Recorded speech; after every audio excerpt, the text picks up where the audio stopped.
In the summer of 2023, the United States experienced a record-breaking heat wave. Millions of homes and businesses cranked up their air conditioning units.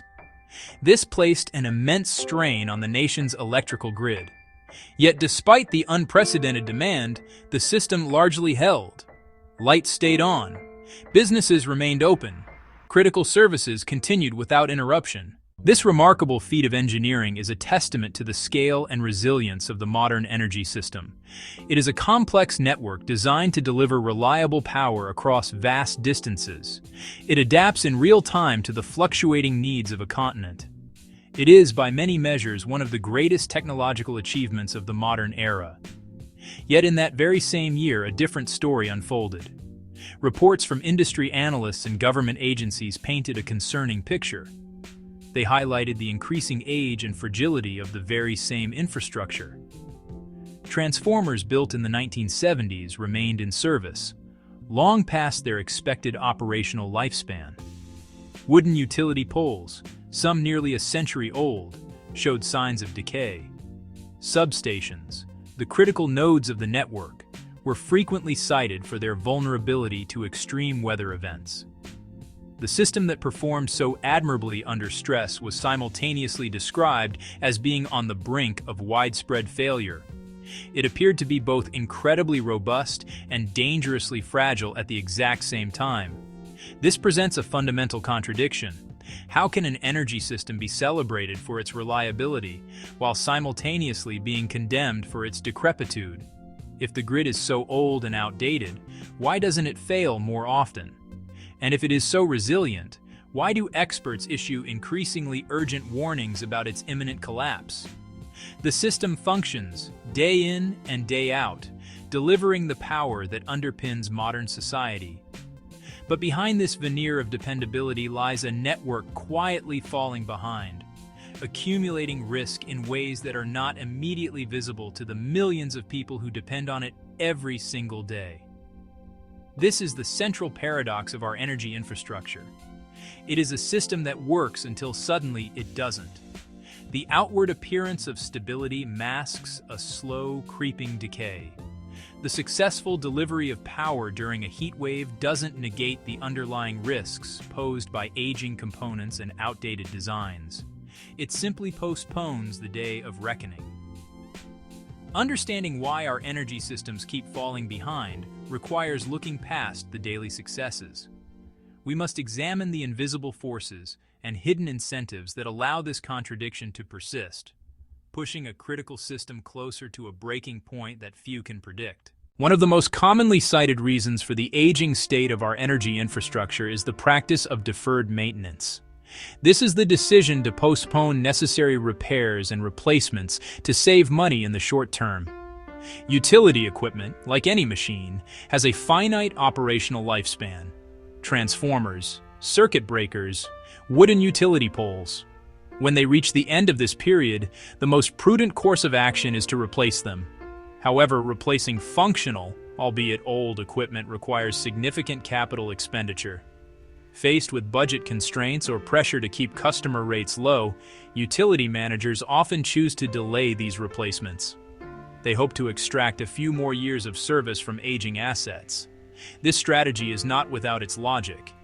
A utility pole that is rated for 40 years might stand for 50 or 60. A transformer may continue to operate well past its official retirement date. From a purely financial perspective, every year a replacement is deferred represents a cost saving. This frees up capital for other immediate needs or helps the utility meet its quarterly earnings targets.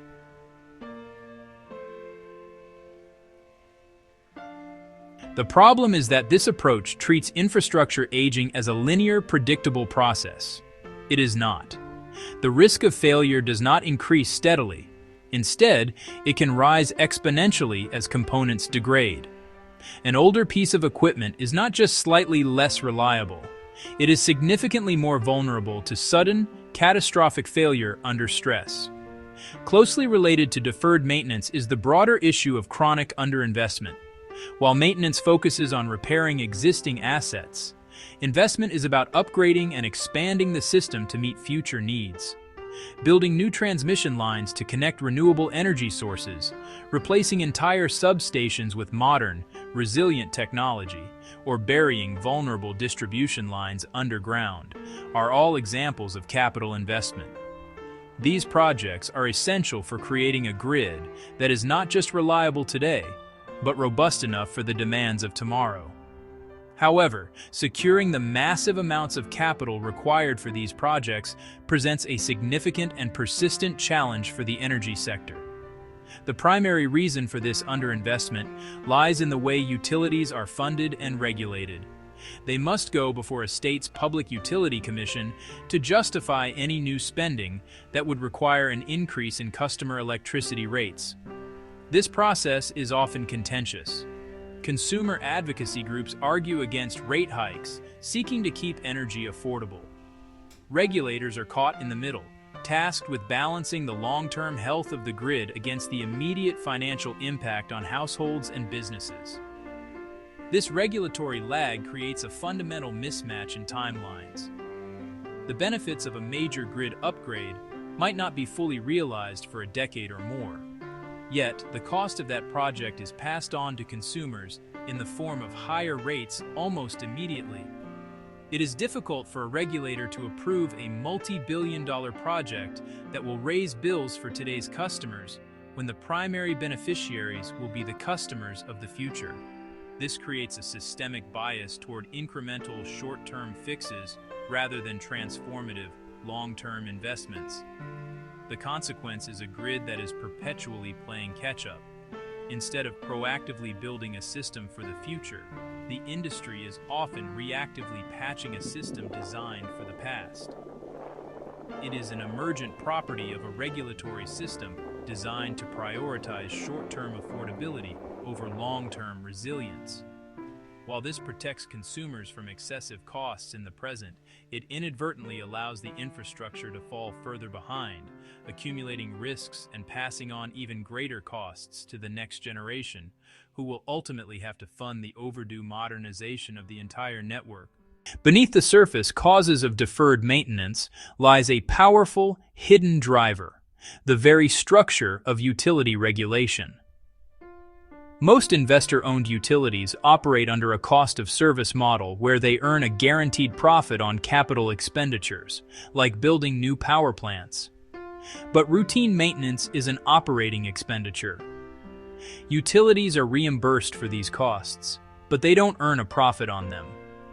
This creates a persistent bias against maintenance.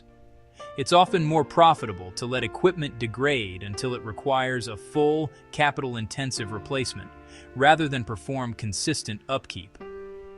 This financial bias is amplified by political pressure. Public utility commissions face constant demands to keep rates low, prioritizing short-term price stability over long-term grid resilience. These forces create a self-reinforcing feedback loop. Underinvestment leads to aging infrastructure and more failures. The costly emergency repairs consume funds that could have gone to proactive upgrades, perpetuating a cycle of crisis management.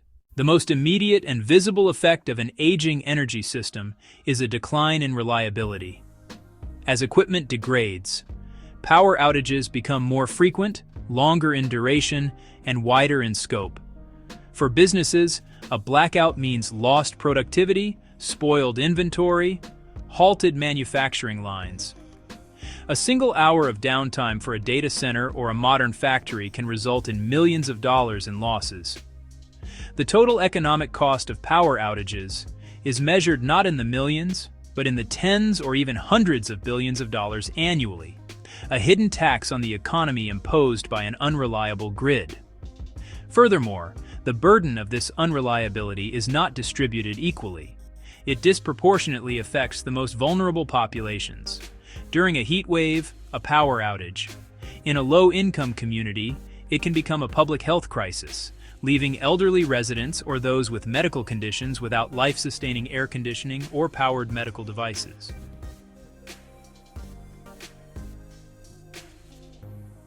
The consequences of aging energy infrastructure extend far beyond a nation's borders, shaping its geopolitical standing and national security. A grid that is susceptible to frequent disruptions becomes a critical national security vulnerability. Moreover, the inability to modernize the grid has significant implications for global energy transitions. An aging grid acts as a bottleneck, slowing down this critical transition and jeopardizing climate targets. This slow pace of modernization also impacts international supply chains. The country risks becoming a net importer of critical energy technology, ceding economic and technological leadership to other countries. Ultimately, a brittle domestic energy system constrains a nation's foreign policy options. A country preoccupied with domestic energy crises has less capacity to engage with global challenges. The aging of our energy infrastructure is not a simple story of decay. The surface causes are themselves symptoms of a much deeper, more complex system. The true drivers are hidden within the very structure of how we regulate, finance, and manage our energy networks.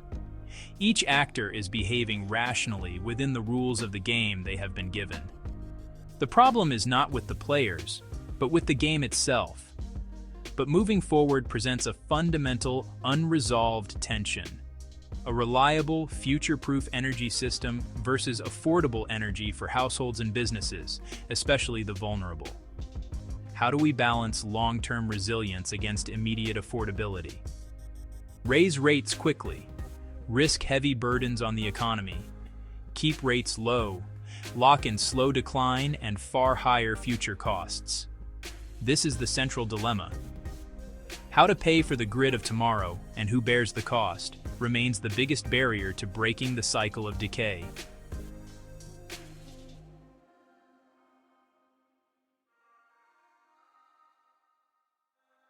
You've been watching System Atlas, exploring how the world's systems really work. Share your comments below. See you in our next episode.